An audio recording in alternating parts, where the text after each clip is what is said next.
Hello students, welcome back. पिछले video में मैंने आपके सामने अंग्रेजी भाषा के 7 जिन्नों को इंट्रोड्यूस किया था और आपको कन्विंस करने का प्रयास किया था कि अगर आप लोग उन 7 जिन्नों को अपने वश में कर लें, मतलब मेरा यह था कि अगर आप उन 7 शब्दों को बहुत अच्छे से पढ़ लें, यानी उन पर पीएचडी कर लें, तो फिर आपकी spoken English and written English पर कमाल का इंप्रूवमेंट हो जाएगा।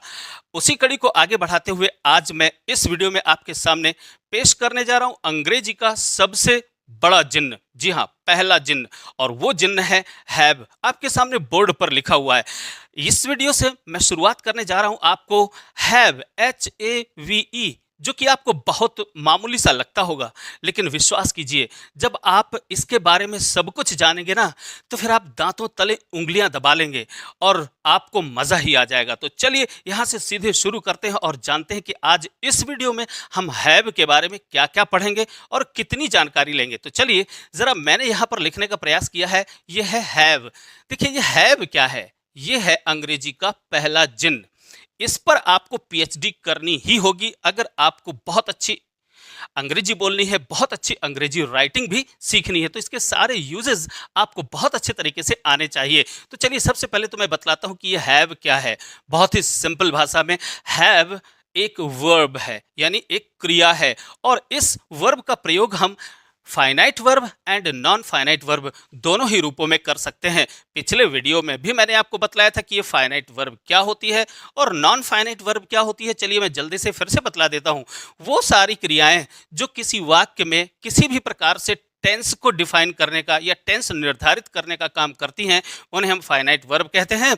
और वो सारी क्रियाएं जहां पर वो सेंटेंस में यूज तो होती है, लेकिन वो सब्जेक्ट के नंबर और टेंस पर उनका कोई कंट्रोल नहीं होता है, बस उन्हें ही हम नॉन फाइनाइट वर्ब कहते हैं। तो आज हम सबसे पहले तो देखेंगे कि फाइनाइट वर्ब के रूप में जब हम हैव का प्रयोग करेंगे तो किन किन रूपों में उसका प्रयोग कर सकते हैं। तो जल्दी से देखिए, सबसे पहले तो हम उसे प्राइमरी ऑक्सिलरी के रूप में यूज करते हैं। अगर आप नहीं जानते कि ये प्राइमरी ऑक्सिलरी क्या होती है, कितनी होती है, तो मैं जल्दी से आपको बतला देता हूं कि देखिए, प्राइमरी ऑक्सिलरीज इंग्लिश में होती है 3। पहली होती है बी, उसके 5 रूप होते हैं। देखिए, इज, एम, आर ये प्रेजेंट के रूप होते हैं और वाज, वर ये पास्ट के रूप होते हैं। आप सभी लोग बहुत अच्छे तरीके से जानते हैं। और इन सभी का जो मूल रूप होता है वो होता है बी। ओके, दूसरी प्राइमरी ऑक्सिलरी होती है डू, और इसके भी 3 रूप होते हैं। प्रेजेंट में डू, डज, और पास्ट में डिड। और उसी प्रकार से एक और प्राइमरी ऑक्सिलरी होती है हैव। प्रेजेंट में उसके हैज, हैव उसके रूप होते हैं, और हैड पास्ट टेंस में उसका रूप होता है। तो कुल मिलाकर के यह 11 मीन्स 11 है ऐसी वर्ब्स हैं जिनको हम प्राइमरी ऑक्सिलरी कहते हैं। अब ये प्राइमरी ऑक्सिलरी होती क्या है, बहुत ही सिंपल सी भाषा में अगर आपको बतलाऊं कि ये जितनी भी वर्ब्स हैं, ये अपनी मेन वर्ब यानी जो मुख्य क्रिया होती है, उस मुख्य क्रिया के साथ मिलकर किसी सेंटेंस के टेंस को डिफाइन करती हैं। बस इतनी सी बात है। और यहाँ पर इनका अपना जो मीनिंग होता है वो क्या क्या हो सकता है, खैर इनका तो अपना अलग अलग है। मैं यहाँ पर इस वीडियो में आपको डिस्कस करने जा रहा हूँ ये, यानी हैव को सबसे पहले मैं आपको डिस्कस करूंगा प्राइमरी ऑक्सिलरी के रूप में, और फिर देखेंगे कि वहां पर उसका लिटरल मीनिंग भी कुछ होता है क्या। अगर लिटरल मीनिंग नहीं होता तो फिर क्या उसका कोई ऐसा मतलब होता है जो बहुत ज़रूरी है जानना हम सब के लिए। तो मेरे साथ इस पूरे वीडियो में बने रहिएगा। मैं यहाँ से लेकर के और आपकी शुरुआत, ये एक लंबी जर्नी है, इसकी एक बहुत बड़ी शुरुआत करने जा रहा हूँ। फिर दूसरे स्टेप पर हम देखेंगे इसी हैव को फाइनाइट वर्ब के रूप में ही, बट वहां पर हम मॉडल वर्ब के रूप में इसका प्रयोग जब हम करेंगे तो क्या कमाल की बातें होती हैं। जरा देखिए, हैव टू का प्रयोग करते हैं तो पास्ट प्रेजेंट टेंस में यहाँ पर हैज टू और हैव टू के साथ में वर्ब की फर्स्ट फॉर्म का प्रयोग करते हैं, और पास्ट टेंस में हैड टू के साथ वर्ब की फर्स्ट फॉर्म का प्रयोग करते हैं। तो ये हो जाती है मॉडल वर्ब के रूप में। जी हाँ, इसी को हम ब्रिटिश इंग्लिश में खासकर देखते हैं तो ये बहुत ज़्यादा प्रचलन में है, स्पोकन इंग्लिश में बहुत ज़्यादा ही प्रचलन में है। Have got to, right. और इस हैव गॉट टू और हैव टू को अगर हम यूज करते हैं तो फिर जब हम इसका प्रयोग नेगेटिव या इंट्रोगेटिव सेंटेंस में करते हैं तो इसको कैसे करेंगे और इसको कैसे करेंगे। तो इन दोनों को ही बहुत अच्छे तरीके से आपको यूज करना आना चाहिए। छोटी छोटी बातें हैं जहां पर आप गलतियां कर सकते हैं, लेकिन ये कौन कौन से मीनिंग कन्वे करता है, ये सब कुछ आपको बहुत अच्छे तरीके से आना चाहिए। फिर इसके बाद अगले वीडियो में मैं आपको बतलाऊंगा मेन वर्ब के रूप में हैव का प्रयोग। और जब मेन वर्ब के रूप में मैं हैव का प्रयोग बतलाऊंगा तो फिर आपको 35 से भी अधिक मीनिंग बतलाऊंगा, ठीक है, जिसमें पॉजिटिव वर्ब भी शामिल होगी। और फिर उन्हीं उन्हीं मीनिंग्स को फाइनाइट वर्ब और नॉन फाइनाइट, कभी मैं इन्फिनिटिव के रूप में, कभी जेरेंड के रूप में, कभी पार्टिसिपल के रूप में, जब ये पूरा संसार आपको दिखाऊंगा ना, तो आपको सच में मजा आ जाएगा। इससे पहले न तो आपने अपनी तरफ से ऐसा पढ़ा होगा और न ही कभी किसी ने आपको पढ़ाया होगा, क्योंकि पढ़ाने का, इतना डिटेल में पढ़ाने का किसी के पास टाइम ही नहीं होता है। और जब हम सेल्फ स्टडी की बात करते हैं तो हम बहुत देर बाद सेल्फ स्टडी, जब आप एक टीचर बनने की ओर होते हो तभी वो सेल्फ स्टडी कर पाते हो और तभी ये सारी की सारी चीज़ें। लेकिन मेरे साथ बने रहिए, मैंने तो अपनी सेल्फ स्टडी से ये सब कुछ प्राप्त किया है और वो मैं अपनी वर्षों की जो पढ़ाई है वो सब मैं आपके साथ शेयर कर रहा हूं। तो चलिए अब यहां से इस वीडियो को शुरू करते हैं और देखते हैं हैव का प्रयोग प्राइमरी ऑक्सिलरी के रूप में हम क्या करते हैं और कैसे करते हैं और उसका मीनिंग क्या होता है। तो भाई लोगों, यहां पर मामला है कॉन्सेप्ट का, इसलिए आपके लिए जरूरी हो जाता है कि मेरी हर बात को बहुत ध्यान से सुने, समझने का प्रयास करें और साथ ही साथ अपने लॉजिक्स का, खुद के लॉजिक्स का जरूर प्रयोग करें, तभी आप हैव को एडवांस्ड लेवल पर समझ पाएंगे। चलिए मैं बिल्कुल क्रम से एक तरफ से बतलाना शुरू करता हूं कि हैव का प्रयोग हम जब ऑक्सिलरी वर्ब यानी हेल्पिंग वर्ब के रूप में करते हैं तो उसका मतलब क्या होता है। भाई देखिए, मैं इस स्लाइड में आपको बतलाने जा रहा हूं, have when used as an auxiliary verb means helping verb, सहायक क्रिया के रूप में जब हम हैव का प्रयोग करते हैं तो वहां पर उसका मतलब क्या होता है। तो मतलब तो मैं थोड़ी देर बाद में बतलाऊंगा, लेकिन मैं आपको पहले ये बतला दूं कि जब आप हैव का प्रयोग कर लेते हो तो कौन कौन से टेंस बनते हैं। तो ध्यान दीजिए, हैज, हैव प्लस या हैड प्लस वर्ब की थर्ड फॉर्म का जब प्रयोग करोगे तो बनेगा प्रेजेंट परफेक्ट टेंस और पास्ट परफेक्ट टेंस। क्लियर। और जब यहां पर हैज, हैव या हैड के साथ बीन लगा देंगे और वर्ब में आईएनजी का प्रयोग कर देंगे तो फिर क्या बनेगा, present perfect continuous tense and past perfect continuous tense. यानी ये जो हैज, हैव है ये चार टेंसेस को कवर करते हैं, ठीक है। अच्छा, दूसरी बात ध्यान दीजिए कि जब हम हैव का प्रयोग हेल्पिंग वर्ब के रूप में करते हैं, यानी एक ऐसी क्रिया जो अपनी मुख्य क्रिया के साथ मिलकर किसी वाक्य के टेंस को डिफाइन करती है, उसे ही हम हेल्पिंग वर्ब कहते हैं। क्लियर। अच्छा, तो जब इसका प्रयोग इस तरह से करोगे तो वास्तव में ये चार प्रकार के टेंस बनेंगे, लेकिन उनका मतलब क्या होगा। तो सबसे पहले तो लिटरल हिंदी मीनिंग की बात कर लेते हैं। तो भाई मैं आपको बतला दूं, इसकी कोई भी लिटरल हिंदी मीनिंग नहीं निकलती है, ठीक है, ध्यान रखें। यहां पर इसका कोई भी शाब्दिक अर्थ नहीं निकलता, लेकिन मतलब बहुत बड़ा निकलता है और उसे ही आपको समझना है। जब तक आप हिंदी मीनिंग निकालने का प्रयास करते रहते हैं, हिंदी शब्दों का आप सहारा लेने का प्रयास करते हैं, तब तक आप बहुत बेसिक लेवल, और ये छोटे छोटे बच्चे करते हैं। लेकिन मैं यहाँ पर सबसे पहले तो बतला दूं कि बहुत ही छोटे बच्चों को मैं नहीं पढ़ा रहा हूँ, कम से कम उन बच्चों को पढ़ा रहा हूं जिनके अपने लॉजिक्स काम करते हैं, यानी उनका खुद का दिमाग, खुद अपनी तरह से सोचना जिनका शुरू कर चुका है, मैं उनको यहाँ पर ये सारी चीज़ें पढ़ा रहा हूँ। तो चलिए मैं आपको बतलाता हूँ। सबसे पहला काम तो ये जो हैज, हैव के साथ वर्ब की थर्ड फॉर्म का जब हम प्रयोग करते हैं, यानी प्रेजेंट परफेक्ट टेंस का प्रयोग करते हैं, तो एक सिचुएशन होती है। ये यहां पर मैंने बॉक्स में एक खास बात लिखी हुई है कि आखिर एक ऐसी सिचुएशन होती है, किसी एक्शन या क्रिया की एक ऐसी सिचुएशन होती है, कैसी, completed action in the past. ध्यान दीजिए, मैं यहां पर बात कर रहा हूं एक ऐसे एक्शन की जो भूतकाल में घटित होकर और समाप्त हो चुका है, यानी पूर्ण हो चुका है। अब ऐसा या एक ऐसी कोई क्रिया जो भूतकाल में घटित होकर समाप्त हो चुकी है, उस क्रिया को शो करने के लिए हम दो प्रकार की क्रियाओं का प्रयोग करते हैं। पहली क्रिया होती है प्रेजेंट परफेक्ट टेंस की, यानी हैज, हैव प्लस वर्ब की थर्ड फॉर्म का प्रयोग, और उसी सेम क्रिया को अगर बताना है तो हम दूसरी क्रिया का प्रयोग भी कर सकते हैं, वर्ब की सेकंड फॉर्म अर्थात पास्ट इंडेफिनिट टेंस का प्रयोग भी कर सकते हैं। कब कर सकते हैं, एक बार मैं फिर से आपको बतलाऊं, अनडिफाइंड पास्ट हो, यानी भूतकाल का समय न दिया गया हो, और यह समझ में आ रहा हो कि कोई एक्शन है जो भूतकाल में घटित होकर समाप्त हो चुका है। ऐसी किसी क्रिया को बताने के लिए हमारे पास इंग्लिश में दो प्रकार की वर्ब्स होती हैं, हैज़ हैव और साथ ही साथ वर्ब की ये जो सेकेंड फॉर्म होती है, हैज़ हैव के साथ वर्ब की थर्ड फॉर्म और फिर वर्ब की सेकेंड फॉर्म। अगर सेंटेंस नेगेटिव हुआ तो डिड और वर्ब की फर्स्ट फॉर्म, इंट्रोगेटिव हुआ तो भी डिड और वर्ब की फर्स्ट फॉर्म। बेसिक लेवल पर इनको आप जानते होंगे, लेकिन कंफ्यूजन आ जाता है तब, कब आता है कि इसका प्रयोग कब करें। भाई चूंकि सेम एक ही क्रिया को हमें बताना है, यानी भूतकाल में अनडिफाइंड पास्ट में ही कंप्लीट हो चुके एक्शन को बताना है, तो भाई इसका प्रयोग करें या इसका प्रयोग करें। तो ध्यान से सुनिए, इसका प्रयोग कब करोगे और इसका प्रयोग कब करोगे, यहां पर यह भी जान लेना बहुत जरूरी है। और सबसे ज्यादा कंफ्यूजन यहीं पर होता है कि भाई प्रेजेंट परफेक्ट टेंस का प्रयोग कब करें और पास्ट इंडेफिनिट टेंस का प्रयोग कब करें। तो उसके लिए यहां पर दो कॉन्सेप्ट मैंने लिखे हुए हैं।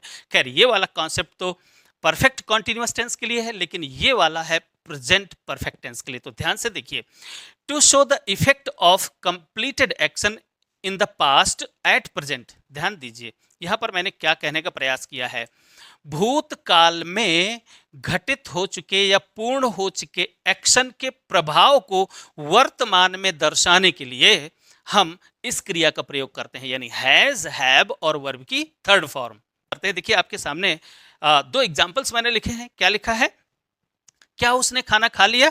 अब अगर ये पूछा जा रहा है क्या उसने खाना खा लिया, मैं अभी किसी से खड़े हुए किसी से पूछ रहा हूं क्या उसने खाना खा लिया, तो अगर मुझे जवाब मिलता है हाँ खा लिया, तो इसका क्या मतलब हुआ। ध्यान दीजिए, मैंने उससे पूछा क्या उसने खाना खा लिया, अगर नहीं खाना खाया तो खा ले। अगर खाना खाने का प्रभाव अभी तक मौजूद है तो अब खाना खाने की जरूरत नहीं। भाई खाना खा लिया, पेट भरा है, प्रभाव मौजूद है, इसलिए खाना खाने की जरूरत नहीं है। तो यहां पर पूछने का आशय क्या है कि जो एक्शन हुआ भूतकाल में उसका प्रभाव अभी तक है या नहीं। तो चलिए यहां पर हमने कह दिया has he eaten food, present perfect tense में, यानी हैज हैव के साथ वर्ब की थर्ड फॉर्म का प्रयोग किया। आंसर भी मिला हाँ खा लिया। खा लिया यानी खाने का प्रभाव अभी तक है और उसे खाने की जरूरत नहीं है। हाँ यस ही हैज। अब स्पोकन वे पे ऐसा ही शॉर्ट आंसर दिया जाता है, यस ही हैज। पूरा सेंटेंस बोलने की जरूरत नहीं होती है, yes he has eaten food, ये पूरा बोलने की जरूरत नहीं होती है। क्लियर। अच्छा, अब अगर जरा सोचो, क्या इसी सेंटेंस को इस तरह से भी ट्रांसलेट किया जा सकता है, यानी पास्ट इंडेफिनिट टेंस का प्रयोग करके भी किया जा सकता है। जी हाँ भाई, किया जा सकता है। यहां पर भी वही बात है, भूतकाल में एक्शन कंप्लीट हुआ या नहीं। तो मैं ऐसे पूछूंगा did he eat food, answer मिलेगा यस ही डिड, उसने खाना खाया, and went away after little while, और थोड़ी देर बाद चला भी गया। तो बस यही एक छोटा सा अंतर होता है जिसे बोलने वाला बड़ी आसानी से महसूस करे पहले और फिर टेंस को यूज करे। ऐसे ही एडवांस लेवल पर जब कॉम्पिटिटिव एग्जाम में क्वेश्चंस पूछे जाते हैं तो ऐसे ही सेंटेंसेस रखे होते हैं। ऐसे सेंटेंसेस कुछ ऐसा यहाँ पर रखा होगा जो इस एक्शन को वर्तमान से रिलेट कर रहा होगा, कुछ वर्ड्स ऐसे रखे होते हैं तो उन शब्दों की जानकारी, कभी कभी तो यहाँ पर कोई शब्द ही नहीं है जो वर्तमान से इसको रिलेट कर रहा है, और यहाँ पर भी कुछ ऐसे एडवर्ब्स होते हैं पास्ट इंडेफिनिट टेंस में जो वास्तव में डिफाइंड पास्ट को शो करते हैं। तो ध्यान दीजिए, यहाँ पर प्रेजेंट परफेक्ट टेंस और पास्ट इंडेफिनिट टेंस को बहुत अच्छे तरीके से समझने की जरूरत है। और हैज हैव के साथ में अगर हम बीन लगाकर वर्ब की फर्स्ट फॉर्म में आईएनजी अगर लगा देते हैं तो ये उसका मीनिंग निकलता है। देखिए जरा, to show the continuous state of an action. आप सभी लोग जानते हैं प्रेजेंट परफेक्ट कंटिन्यूअस टेंस आपने पढ़ा है, तो जानते हैं कि भाई प्रेजेंट परफेक्ट कंटिन्यूअस टेंस का प्रयोग हम तब करते हैं जब भूतकाल में कोई एक्शन शुरू हुआ हो और वो एक्शन अभी तक कंटिन्यूअस स्टेट में हो, तो हम प्रेजेंट परफेक्ट कंटिन्यूअस टेंस का प्रयोग करते हैं। इनके बारे में तो मैंने बहुत सारे डिटेल्ड वीडियोस बनाए हैं, 19 वीडियो पड़े हुए हैं इस प्लेलिस्ट में। अगर आपको टेंसेज और उनसे रिलेटेड सारे कॉन्सेप्ट अगर जानना है तो फिर ये सीरीज आपका देखना आपका कर्म बनता है, आपका धर्म बनता है। कंप्लीट जानकारी है, आप कभी भी कोई मिस्टेक नहीं करोगे। मैं तो यहाँ पर सिंपली ऑक्सिलरी वर्ब के रूप में इसको बतला रहा हूँ, टेंसेज नहीं पढ़ा रहा हूँ, अदरवाइज में ये सारी चीजें मैं आपको जरूर बतलाता। अब चलिए देखते हैं यहाँ पर इसी हैव का प्रयोग जब हम मॉडल वर्ब के रूप में करते हैं तो क्या कमाल होता है। चलिए आगे बढ़ते हैं। हैव का प्रयोग मॉडल वर्ब के रूप में कब करते हैं, कैसे करते हैं। अगर यही बात मैं छोटे बच्चों को पढ़ाऊंगा तो कुछ इस तरह से पढ़ाऊंगा। अगर आप बड़े बच्चे हो तो थोड़ी देर के लिए छोटे बन जाइए और वो बेसिक सारी की सारी बेसिक बातें एक बार रिवाइज कर लीजिए, ताकि जब मैं एडवांस लेवल पर इसी चीज को पढ़ाना शुरू करूं तो फिर मुझे बार बार वापस वहां बेसिक लेवल पर ना आना पड़े। तो चलिए, अगर मैं बच्चों को पढ़ाऊंगा तो सबसे पहले उनको मैं ये बतलाऊंगा कि देखिए बच्चों, जब कभी भी आपके सामने कुछ ऐसे हिंदी सेंटेंसेस हों जिनके अंत में कुछ ऐसे शब्द लगे हों, कैसे ना है, नी है, ने है आदि शब्द लगे हों, या पढ़ता है, पढ़ती है, पढ़ते हैं, अगर ऐसे शब्द लगे हों, या पास्ट टेंस में पढ़ता था, पढ़ा था, कुछ ऐसा शब्द लगा हो, और फ्यूचर टेंस में पढ़ेगा, पढ़ेगी, पढ़ेंगे, अगर ऐसे शब्द लगे हों तो उन वाक्यों को इंग्लिश में ट्रांसलेट करते समय आपको हैव को मॉडल वर्ब के रूप में कुछ ऐसे यूज करना पड़ेगा। और फिर मैं उनको बतलाऊंगा कुछ ऐसे कि देखियो बच्चों, कि अगर हैव को हमें मॉडल वर्ब के रूप में यूज करना है तो तब करना है जब ऐसे कुछ शब्द हिंदी सेंटेंसेस के अंत में लगे हों। और जब हम करेंगे तो क्या करेंगे कि प्रेजेंट टेंस में हम हैज टू सिंगुलर सब्जेक्ट के साथ में और हैव टू प्लूरल सब्जेक्ट के साथ में, या फिर ब्रिटिश इंग्लिश में इनका भी प्रयोग बहुत ज्यादा प्रचलन में है, यानी हैज गॉट टू या हैव गॉट टू का प्रयोग हम करेंगे प्रेजेंट टेंस में। पास्ट टेंस में आएंगे तब हम यूज करेंगे हैड टू को, और जब हम फ्यूचर टेंस की बात करेंगे यानी पढ़ेगा, पढ़ेगी, पढ़ेंगे आदि शब्द लगे होंगे तो फिर हम विल, शैल, हैव टू का प्रयोग करेंगे। क्लियर? कुछ ऐसी बेसिक बातें उनको बच्चों को मैं बतलाऊंगा और बता भी रहा हूं, राइट? ओके, अब देखिए जरा, जब मैं ये बातें बतलाऊंगा तो कुछ ऐसे एग्जाम्पल भी दूंगा। तो अगर आप छोटे बच्चे हो तो देखिए जरा, यहां पर क्या है, इस सेंटेंस को हिंदी में पढ़िए, इस सेंटेंस को भी हिंदी में पढ़िए, और देखिए कि क्या वैसे कुछ शब्द लगे हैं क्या। जी हाँ, मुझे अब घर जाना है, देखिए ये प्रेजेंट टेंस है, यहां पर ना है लगा है। क्लियर? अच्छा, मुझे सुबह 4 बजे उठना पड़ता है, जी हाँ प्रेजेंट टेंस है, पड़ता है, ऐसा शब्द लगा है। अब अगर ऐसा शब्द लगा है भैया तो हैव को अब यहां पर मॉडल वर्ब के रूप में यूज कर लीजिए, और जब मॉडल वर्ब के रूप में यूज करोगे तो इसके साथ आपको टू लगाना पड़ेगा और वर्ब की फर्स्ट फॉर्म भी लगानी पड़ेगी, जैसे मैंने यहां पर लिख दिया हैज टू, हैव टू, या has got to, have got to plus verb की फर्स्ट फॉर्म, इनके साथ भी वर्ब की फर्स्ट फॉर्म बाद में आएगी। क्लियर? प्रेजेंट टेंस है, चलिए इसको ट्रांसलेट करें। तो बच्चे लोग ट्रांसलेट करेंगे कैसे, सब्जेक्ट लेते हैं, किसको घर जाना है, मुझे जाना है, तो आई हो गया, ये सब्जेक्ट यानी कर्ता हो गया। इसके बाद जाना है, ये क्रिया का एक खास पैटर्न है, और इस पैटर्न में अगर कोई क्रिया दी हो तो फिर हमें क्या कर देना चाहिए, हैज टू या हैव टू का प्रयोग कर देना चाहिए। तो सिंगुलर सब्जेक्ट्स अगर ही, सी, इट या किसी एक व्यक्ति का नाम हो तो उसके साथ हम हैज टू का प्रयोग करते हैं। आई, वी, यू के साथ हैव का, और जितने भी प्लूरल सब्जेक्ट्स हैं उनके साथ हम हैव टू का प्रयोग करेंगे। इतना तो बच्चे लोग जानते ही हैं। चलिए अच्छा, और इस सेंटेंस को ऐसे ट्रांसलेट कर सकते हैं।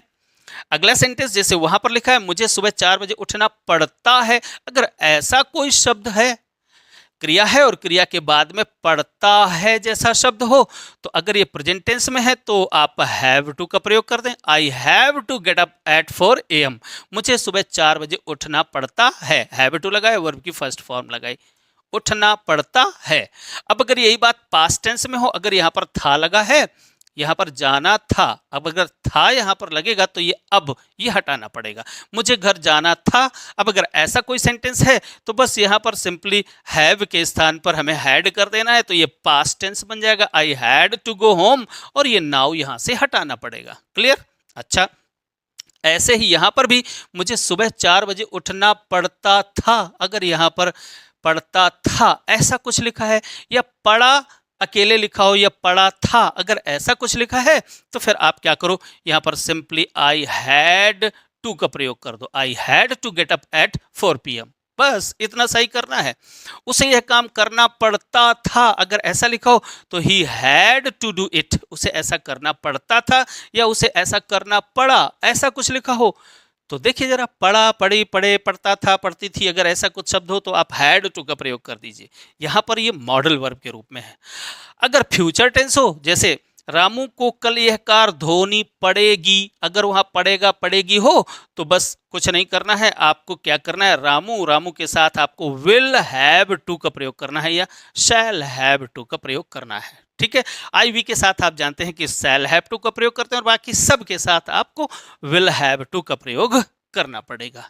बस बच्चों को ऐसे ही कुछ और सेंटेंसेस लिख करके दीजिए और वो बड़ी आसानी के साथ ट्रांसलेशन कर लेंगे। बट कॉन्सेप्ट क्या है ये बच्चे लोग नहीं समझ पाते हैं। अगर उनको हम बड़े बड़े कॉन्सेप्ट समझाने की बात करेंगे तो वो समझ नहीं पाते, क्योंकि उनका उतना ब्रेन अभी डेवलप नहीं होता।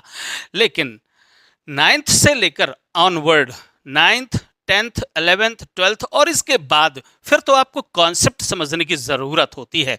अगर आप कॉन्सेप्ट नहीं समझेंगे तो छोटी छोटी चीज़ों में आप अटक जाएंगे। जैसे यहाँ पर देखिए, जैसे अब अगर इसी सेंटेंस को कहा जाए मुझे अब घर जाना है, अब अगर इसी सेंटेंस को अगर हम कहें तो भाई I have to go home now, ये तो आपका हो गया, ठीक है। लेकिन इसी एक सेंटेंस को अब हम ऐसे भी तो ट्रांसलेट कर सकते हैं। देखिए, अगर आप कॉन्सेप्ट नहीं जानते और इच्छित जो भाव है, जो सेंस है, अगर आप वो प्रकट करना नहीं जानते, वो तो तभी जानेंगे जब आप कॉन्सेप्ट को पढ़ेंगे। तो इस सेंटेंस को हम ऐसे भी तो ट्रांसलेट कर सकते हैं, I am to go home now. ये कहाँ गलत है? अगर इस सेंटेंस को हम ऐसे ट्रांसलेट कर लेंगे तो क्या गलत है क्या? जी नहीं, बिल्कुल गलत नहीं है। अगर इसी सेंटेंस को हम ऐसे भी कर दें, I must go home now, तो क्या ये गलत है? बिल्कुल गलत नहीं है, बिल्कुल सही है।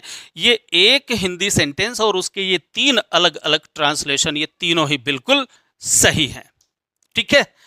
लेकिन अब बच्चे लोग नहीं जानेंगे कि आखिर इसमें क्या अंतर है, इसमें क्या अंतर है और इसमें क्या अंतर है। और ये जो डिफरेंस है ये तो आपको तभी पता चलेंगे जब आप उनके कॉन्सेप्ट्स पढ़ेंगे भाई। और ये कॉन्सेप्ट्स हैं कि हम हैव का प्रयोग जब मॉडल वर्ब के रूप में करेंगे तो ये कॉन्सेप्ट्स हो अगर, तो हम हैव टू का प्रयोग करेंगे।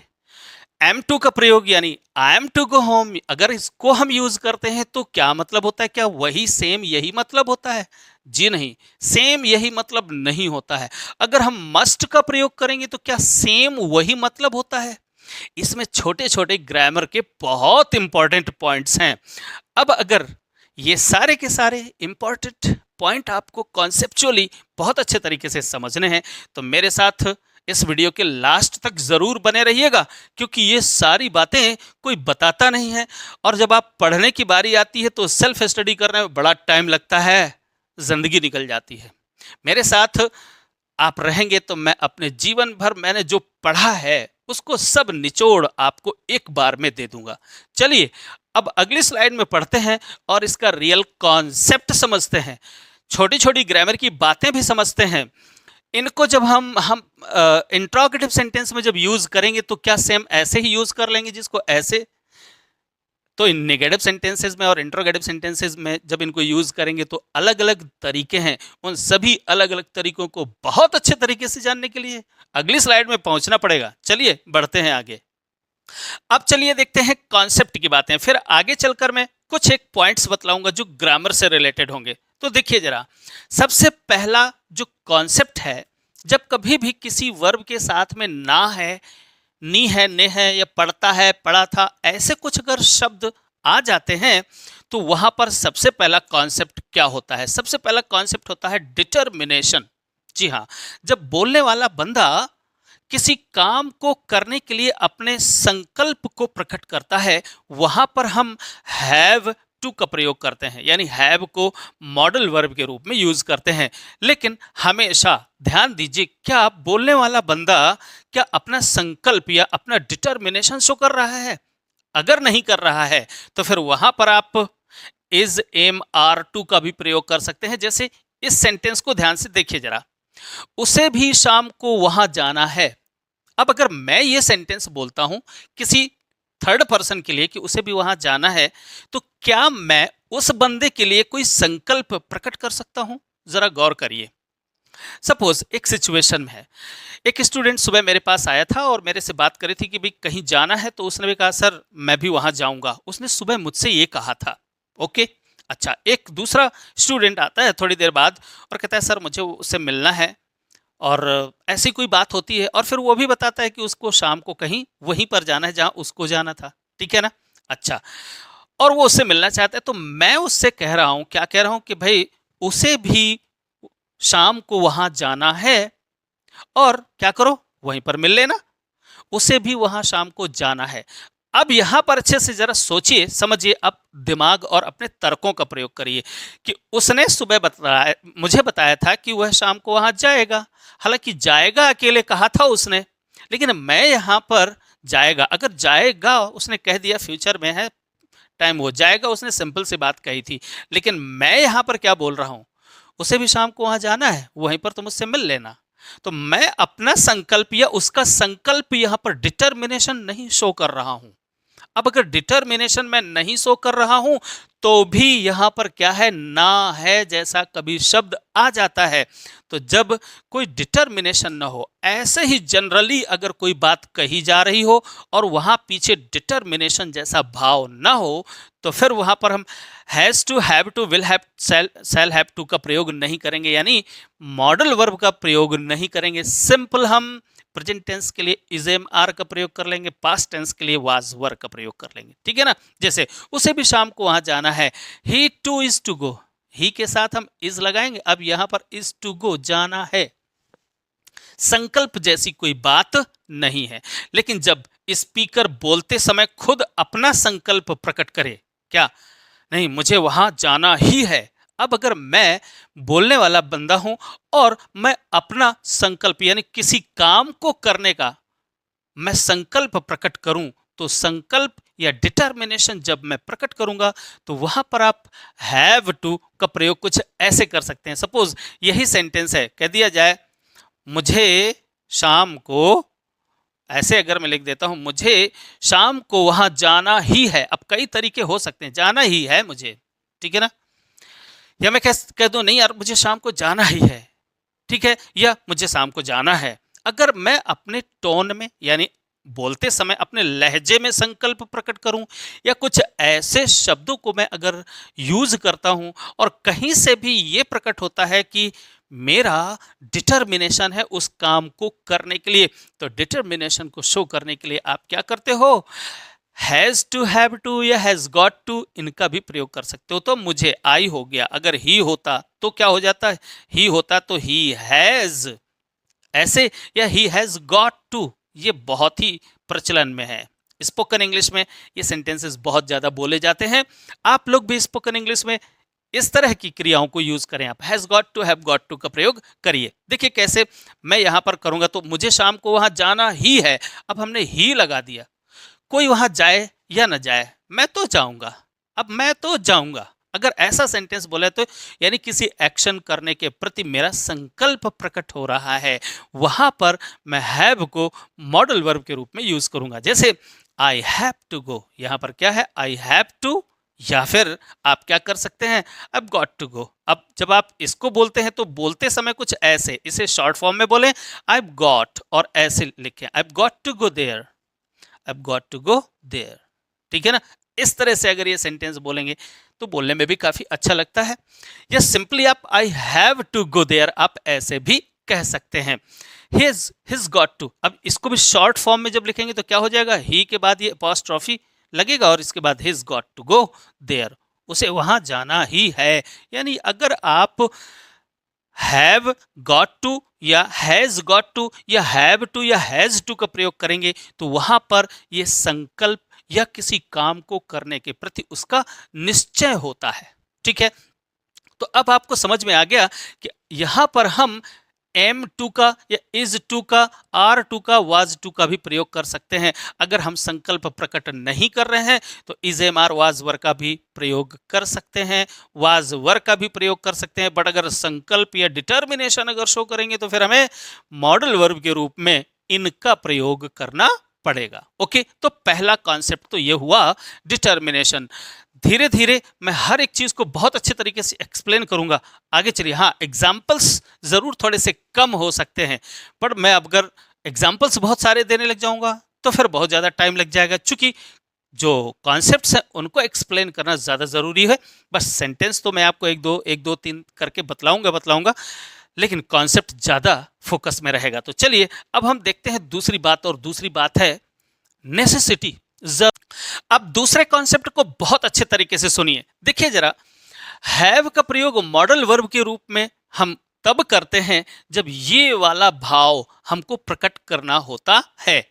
कैसे, जरा यहाँ एक सेंटेंस लिखा हुआ है, पहले मैंने जानबूझ करके इंग्लिश में लिखा है आपको सेंस ये बतलाने के लिए कि सेंस को जरा अपने दिमाग में फील करिए। क्या है यहाँ पर, it is necessary for you to learn these 3 lessons to pass this test. अब अगर इसको हम लिटरल हिंदी ट्रांसलेट करेंगे तो कुछ ऐसा बनेगा, यह टेस्ट पास करने के लिए तुम्हें ये 3 पाठ याद करना जरूरी है। ध्यान दीजिए, नेसेसिटी यानी आवश्यक होना या जरूरी होना।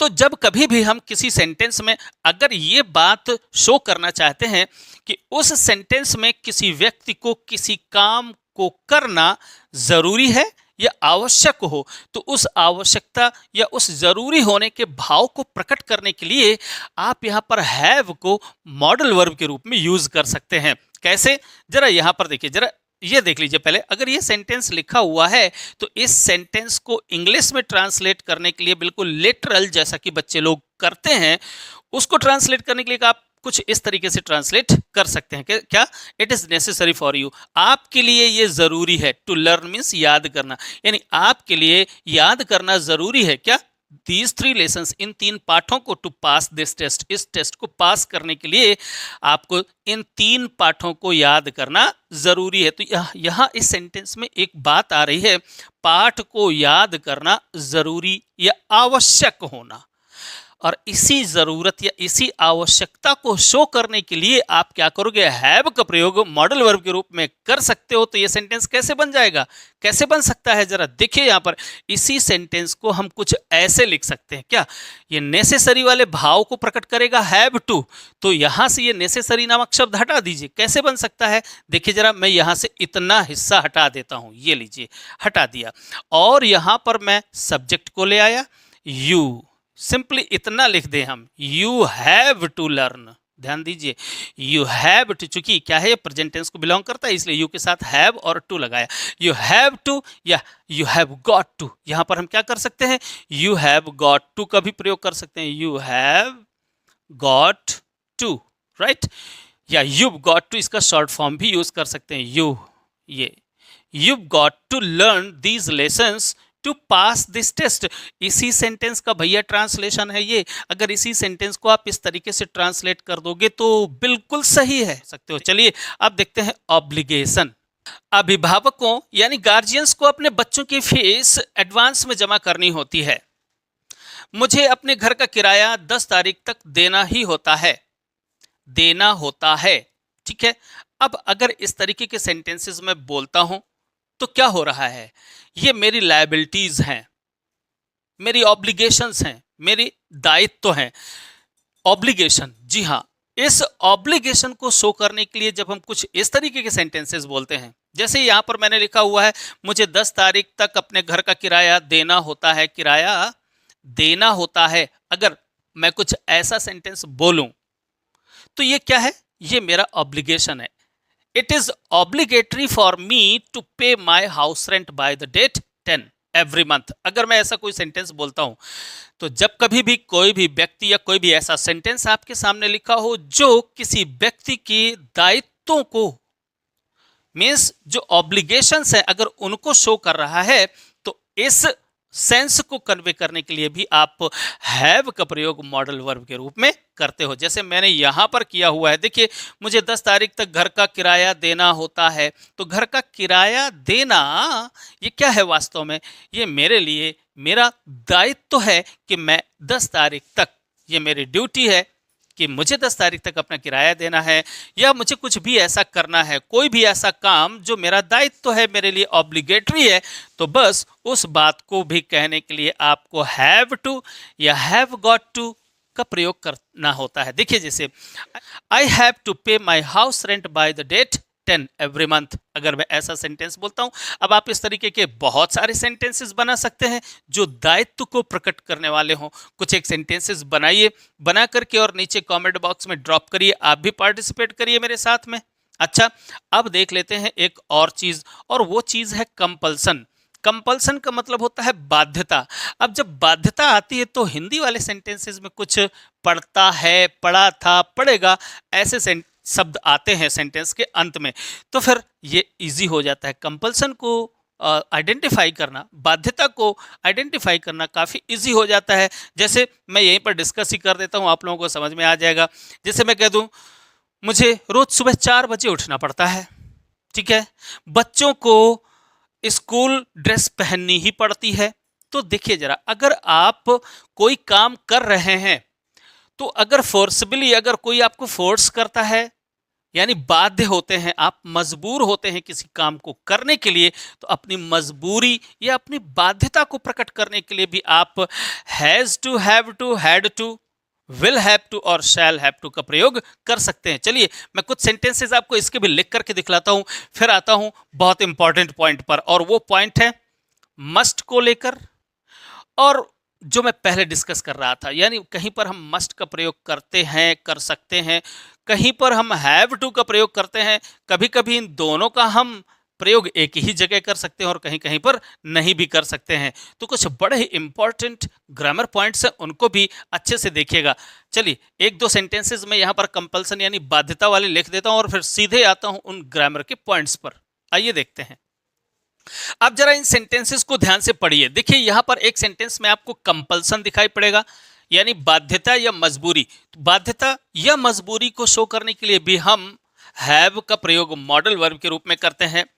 एडवाइस, कभी कभी एडवाइस देने के लिए भी हम हैव का प्रयोग मॉडल वर्ब के रूप में, या रिकमेंडेशन, अगर हम किसी चीज को किसी को रिकमेंड करते हैं तो उस रिकमेंडेशन को करने के लिए भी हम सिंपली हैव टू या हैव गॉट टू का प्रयोग कर लेते हैं। देखिए जरा कुछ सेंटेंसेस यहाँ पर लिखे हुए हैं, अगर ऐसे सेंटेंसेस आपके सामने आए, आप बोलना चाहें तो बड़ी आसानी के साथ बोल सकते हैं। देखिए जरा, उसे प्रतिदिन मेरी कार साफ करनी पड़ती है।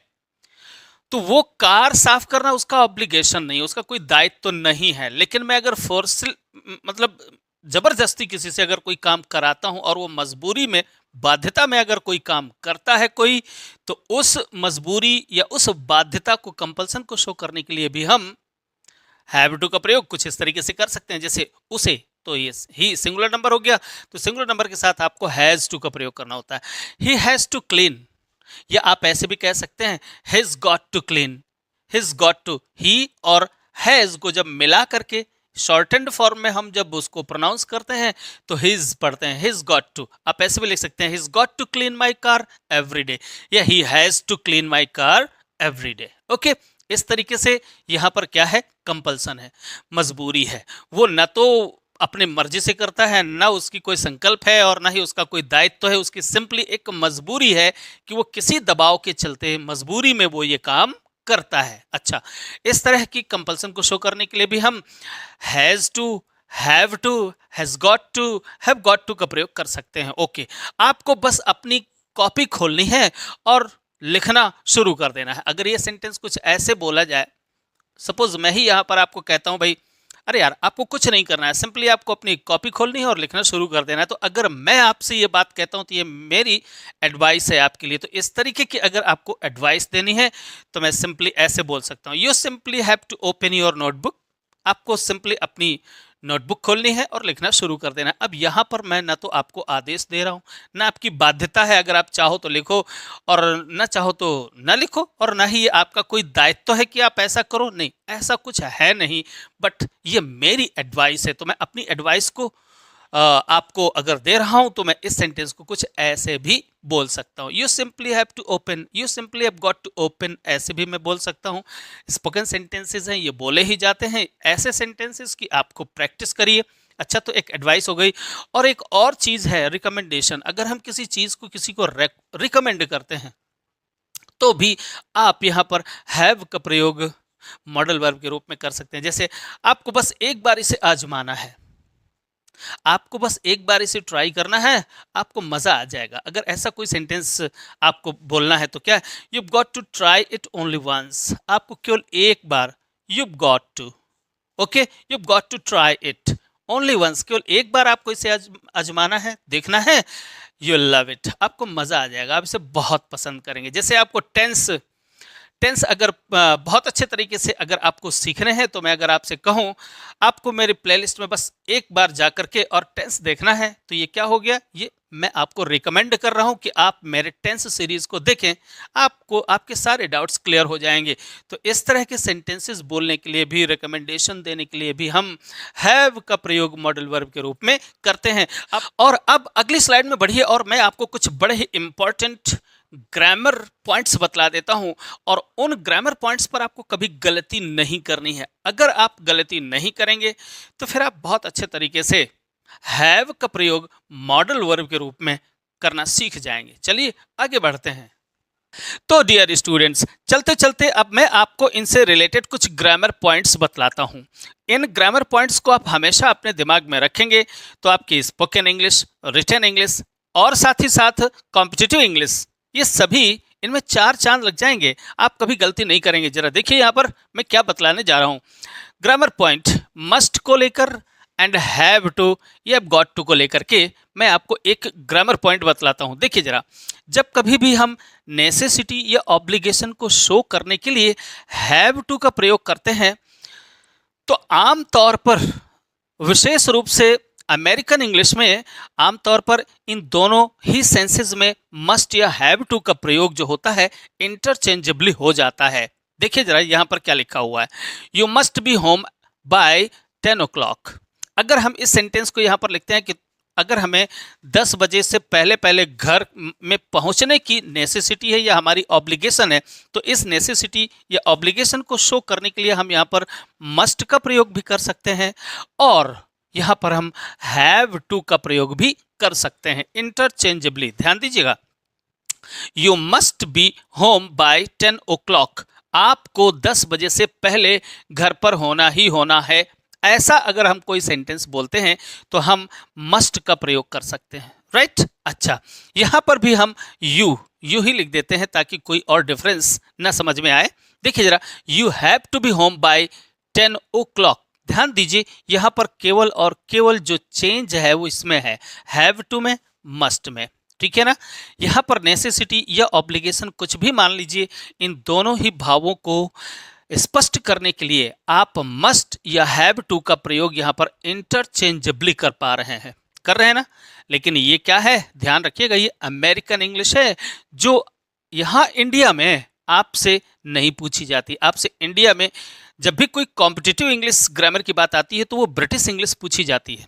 अच्छा, आगे देखें, I must wash the car tomorrow. अब यहां पर क्या हो रहा है कि कल मुझे अपनी कार या यह कार साफ करनी ही है। यहां पर भी वास्तव में क्या है, करनी है। यहां पर आप मस्ट वॉश लगा दिया है तो ये एक प्रकार का क्या हो गया, डिटर्मिनेशन हो गया, संकल्प हो गया। तो अगर यहां पर कोई संकल्प जैसी बात भी आती है तो फिर अमेरिकन इंग्लिश में आप यहां पर मस्ट का प्रयोग भी कर सकते हैं एंड विल हैव टू का प्रयोग भी कर सकते हैं। ठीक है। लेकिन असली बात क्या है, जब हम ब्रिटिश इंग्लिश में आते हैं और ब्रिटिश इंग्लिश की बात करते हैं तो वहां पर मस्ट और हैव टू के यूज में, इनके सेंस में एक थोड़ा सा डिफरेंस होता है। उस डिफरेंस को बहुत अच्छे से नोटिस करिए। क्या होता है, देखिए जरा, मैंने यहां पर लिखा भी है, must is used for what the speaker और द लिसनर वांट्स। ध्यान दीजिए यहां पर क्या मैंने लिखा है, मस्ट का प्रयोग वहां पर किया जाता है जहां पर स्पीकर या लिसनर जो चीज चाहता है। इस बात को जब मैं एग्जाम्पल के थ्रू आपको एक्सप्लेन करूंगा तो ये बात आपको समझ में आएगी। यानी हम मस्ट का प्रयोग उस समय करेंगे जब मैं अगर स्पीकर हूं और मैं जो चाहता हूं, ठीक है ना, तो जब मैं चाहूंगा या जो सुनने वाला है अगर वो चाहेगा तो फिर हम वहां पर मस्ट का प्रयोग तो कर सकते हैं। लेकिन ध्यान दीजिए, अगर कोई थर्ड पर्सन या कोई लोग हैं, अगर वो चाहते हैं तो फिर हमें हैव टू का प्रयोग करना होता है। ध्यान दीजिए, फिर have two is used for what other people want, या फिर कोई रूल्स की बात आए या नियमों कानूनों की अगर बात आए तो हमें वहां पर हैव टू का प्रयोग करना होता है। अब इन दो बातों को, हालांकि अभी ये समझ में नहीं आएंगी जब तक मैं आपको एक कम से कम एग्जाम्पल नहीं दूंगा। देखिए यहां पर इन दो सेंटेंसेस की जो पेयर्स हैं इनको अच्छे से पढ़िए। I must finish this work today. मुझे आज यह काम अवश्य ही समाप्त करना है। कुछ ऐसा हिंदी मीनिंग में निकालूंगा, ठीक है। अब देखिए जरा कि ये जो काम समाप्त करने की बात हो रही है ये मेरी इच्छा है या सुनने वाले की इच्छा है? अगर मेरी इच्छा है ये और सुनने वाले की या तो मेरी इच्छा या फिर मैं जिससे कह रहा हूं अगर उसकी इच्छा को ये अगर डिनोट करता है, अगर ये दूसरे की इच्छा या मेरी इच्छा के बारे में बतला रहा है, तब तो यहां पर हम मस्ट का प्रयोग कर सकते हैं। ठीक है, तो आगे वाला सेंटेंस ये निर्धारित करेगा कि ये मेरी इच्छा है या नहीं है। तो देखिए जरा, I am going out tomorrow, मैं कल बाहर जा रहा हूं, इसलिए क्या है कि मुझे ये काम आज ही समाप्त करना है। अगर ये सेंटेंस है तो मैं कल बाहर जा रहा हूं तो मुझे ये काम समाप्त करना है, तो इस काम को समाप्त करने की जो विश है, जो इच्छा है, वो मेरी अपनी है, ये मेरा अपना संकल्प है। तो मैं यहां पर आप क्या कर सकता हूं, मस्ट का प्रयोग कर सकता हूं और करूंगा। ठीक है, लेकिन दूसरे सेंटेंस को देखिए, I have to finish this work today, same sentence है, मुझे आज यह काम समाप्त करना ही है। क्यों समाप्त करना है? बिकॉज, क्योंकि my class teacher will check it tomorrow, क्योंकि मेरा क्लास टीचर हैं, वो इस काम को कल चेक करेंगे। तो अब जरा गौर करें, ध्यान दीजिए, ये जो मैं काम समाप्त कर रहा हूं, क्या ये मैं अपनी इच्छा से ऐसा कर रहा हूं? ये मेरी इच्छा है कि नहीं आज मुझे ये काम समाप्त करना है? नहीं जी, ये मेरी अपनी इच्छा नहीं है, बल्कि क्लास टीचर की इच्छा है कि मैं इस काम को करके लाऊं, क्योंकि क्लास टीचर कल मेरे इस काम को चेक करेंगे। तो ये क्लास टीचर की इच्छा है कि मैं ये काम करके कल स्कूल पहुंचूं, क्योंकि वो चेक करेंगे। तो अब इसी सेंटेंस को जब मैं बोलूंगा तो यहां पर मैं मस्ट का प्रयोग नहीं करूंगा, हैव टू का प्रयोग करूंगा। अगर ये मेरी इच्छा है, चूंकि यहां पर मैं ही कल जा रहा हूं तो मुझे जल्दी पड़ी हुई है काम को पूरा करने की, है ना, मेरी इच्छा है, इसलिए मैं यहां पर मस्ट का प्रयोग करूंगा।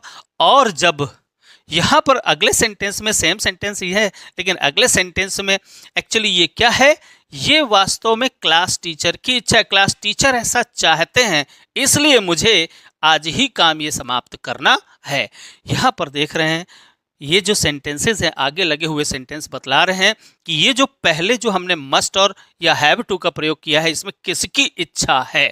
ठीक है ना, तो अब शायद आपको ये बात समझ में आएगी। देखिए, must is used for what the speaker और द लिसनर वांट्स। ध्यान दीजिए कि मस्ट का प्रयोग उन कामों को करने के लिए किया जाता है जिनको वास्तव में स्वयं स्पीकर यानी बोलने वाला या फिर सुनने वाला चाहता है कि ऐसा काम हो।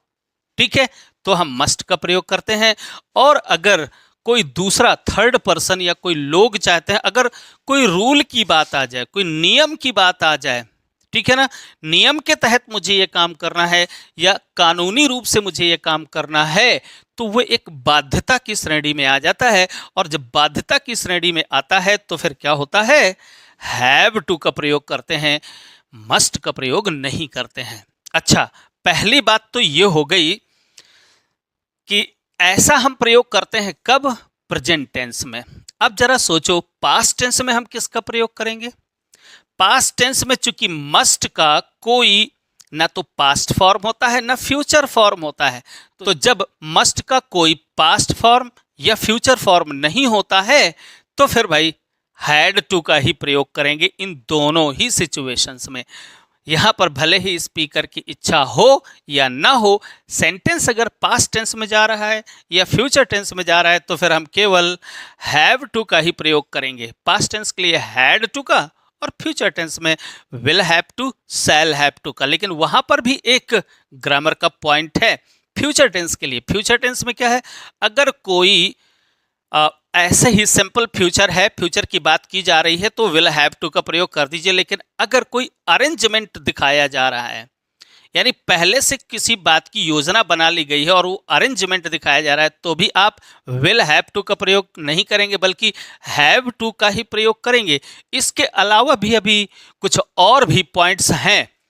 हालांकि मैं तो आपको सब कुछ बतला देना चाहता हूं, लेकिन ये वीडियो बनाते बनाते वो इतना बड़ा होने लगता है, मुझे लग रहा है कि ये वीडियो अपने आप में बहुत बड़ा हो रहा है, इसलिए मैं इस वीडियो को अब यहीं पर फिनिश करता हूं। शेष बची हुई बातें हैं, टाइम आएगा धीरे धीरे करके मैं आपको बतलाता ही चलूँगा। चलिए, आज यहाँ पर हम इस वीडियो को फिनिश करते हैं। अब मिलते हैं वीडियो में बहुत जल्द, तब तक के लिए बाय बाय।